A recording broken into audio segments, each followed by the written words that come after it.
न्यूझीलंडचा कसोटी इतिहासातील तिसरा सर्वात मोठा विजय. झिम्बाब्वेचा 1 डाव आणि 359 धावांनी पराभव. किवीने 2-0 जिंकली मालिका. झाचेरी फॉल्क्सनं सामन्यात 9 विकेट्स घेऊन संघाला विजय प्राप्त करून दिला. बुमराहनं दौऱ्यात फक्त 3 सामने खेळण्याचा निर्णय होता मुश्किल. अशा परिस्थितीत संघातून बाहेर फेकलं जाण्याची जोखीम. बुमराहची भूमिका योग्य आणि संघाला सावध करणारी, अजिंक्य रहाणे याचं वक्तव्य. रिंकू सिंगच्या प्रॅक्टिस दरम्यान खासदार प्रिया सरोज यांची थेट ग्राउंडमध्ये एंट्री. रिंकू सध्या यूपी T20 लीगसाठी प्रॅक्टिस करताना होणारी पत्नी आणि खासदार प्रिया सरोज यांच्याकडून क्रिकेटरला मिळालं सरप्राईज.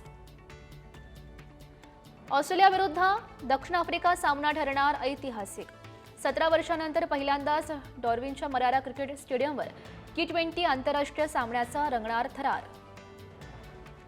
रिकी पॉन्टिंगच्या मते सर्व काळातील 5 महान फलंदाजांमध्ये विराट आणि रोहित शर्माला स्थान नाही. यादीमध्ये सचिन तेंडुलकर आणि राहुल द्रविड अशा 2 भारतीय दिग्गजांचा समावेश. ब्रायन लाराला मानलं सर्वात कुशल फलंदाज.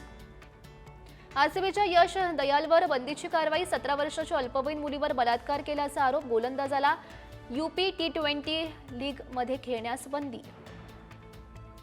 बंगळुरूमध्ये देशातील दुसरं सर्वात मोठं क्रिकेट स्टेडियमवर मुख्यमंत्री सिद्धरामय्या यांनी नवीन स्टेडियम बांधण्याची केली घोषणा. 80,000 प्रेक्षकांची क्षमता.